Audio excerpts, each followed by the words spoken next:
శ్రీ రామకృష్ణ ప్రభ ఛానల్ను చూడండి, మాసపత్రికను చదవండి. శ్రీమాత్రే నమః, శ్రీరామకృష్ణాయ నమః. అది ఒక పెద్ద ప్రభుత్వ ఆసుపత్రి. ప్రభుత్వ ఆసుపత్రులు ఎలా ఉంటాయో మీకు తెలుసు కదా. ఒక విధంగా కొన్ని పుస్తకాల్లో ఏం రాశారంటే నరకానికి ఉపసంస్థలు అని. ఎందుకంటే క్లీన్లీనెస్ అది కూడా అంత పర్ఫెక్ట్గా మెయింటైన్ చేయరు.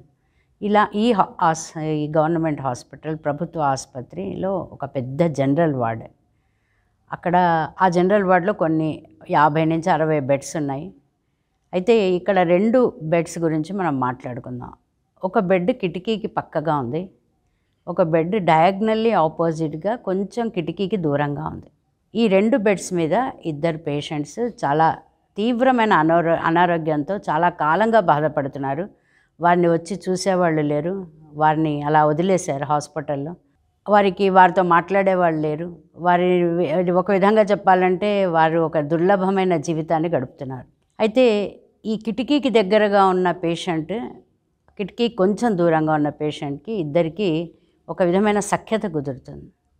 ఆ దూరంగా ఉన్న పేషెంట్ ఇతను అడుగుతాడు, చూడు నువ్వు కిటికీకి దగ్గరగా ఉన్నావు, ఏమీ కదలలేను, నా పరిస్థితి ఇలా ఉంది, నేను అసలు ప్రపంచాన్ని చూసి చాలా రోజులైంది, సూర్యోదయాన్ని అయితే అసలు నేను మర్చిపోయాను కూడా, అంతకాలం అయింది.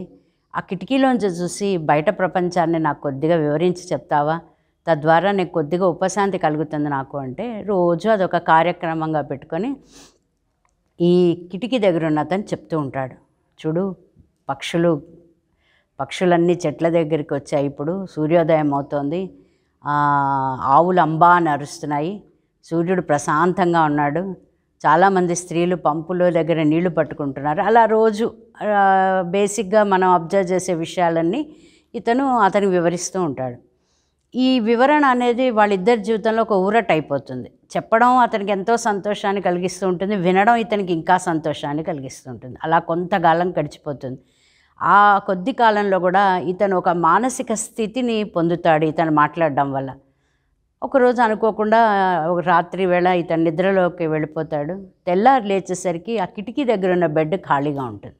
చాలా అసలు ఒక విధమైన బాధ, అసలు ఆ బాధని వ్యక్తపరచలేకపోతాడు. అక్కడికి వచ్చిన నర్సుని అడుగుతాడు, ఆ కిటికీ దగ్గర ఉన్న మంచం ఖాళీగా ఉంది, నువ్వు ఒక పని చేస్తావా, అసలు ఆ మంచం మీద ఉన్న ఆయన ఏమయ్యారు, ఏమైంది ఆయనకంటే, ఆయన అనుకోకుండా మరణించారు, రాత్రి అర్ధరాత్రి ఆయనని మేము బయటికి తీసుకెళ్ళిపోయాము అంటే చాలా బాధపడతాడు.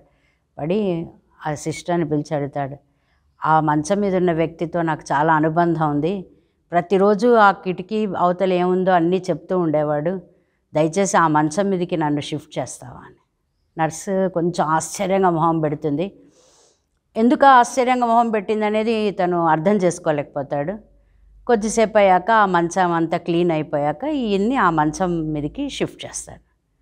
షిఫ్ట్ చేస్తే కిటికీలోని చూసేసరికి కిటికీకి అడ్డంగా 10 అడుగుల గోడ ఉంటుంది. అసలు ఏ ప్రపంచం ఆ కిటికీలోని చూస్తే కనిపించదు.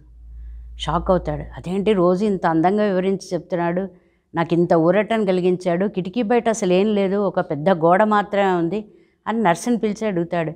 ఈయన రోజు నాకు కిటికీలోని చూసి ఏవేవో చాలా అందమైన ప్రపంచాన్ని గురించి చెప్పాడు, ఈ కిటికీకి అడ్డంగా పెద్ద గోడ ఉంది ఏంటి అంటే, నర్స్ అంటుంది, బాబు నువ్వు అంతే విన్నావు, ఇంకొక ఆశ్చర్యకరమైన విషయం ఏంటంటే నీకు ఏదైతే రోజు చెప్పేవాడో అతను గుడ్డివాడు. అసలు ఈ కథ చదివాక నేను అనుకోవడం, నేనైతే చాలా అసలు ఒక పరివర్తన కలిగింది. అంటే ఏంటి, ఒక మనిషిని ఆనందపరచడానికి, ఒక మనిషిని సంతోషంగా ఉంచడానికి ఎదుటి మనిషి ఎంతైనా కూడా త్యాగం చేయొచ్చు.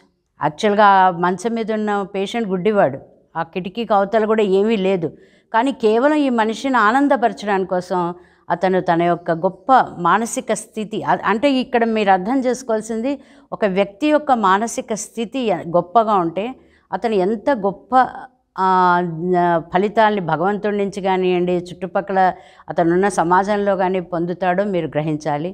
మనం వెంట ఏమీ తీసుకెళ్ళాం, మనం అందరం మంచిగా ఉండాలి, ఒక మనిషికి ఎప్పుడు సహాయం చేయడానికి మనం అవకాశం భగవంతుడు ఎప్పుడు ఇస్తాడా అని ఎదురు చూస్తూ ఉండాలి, ఆనందంగా జీవించాలి, అనుభవాల్ని అందరితో పంచుకోవాలి. ఈ కథని ఒక చిన్న సాధనగా అందరం ఉపయోగించాలని కోరుతూ శ్రీమాత్రే నమః.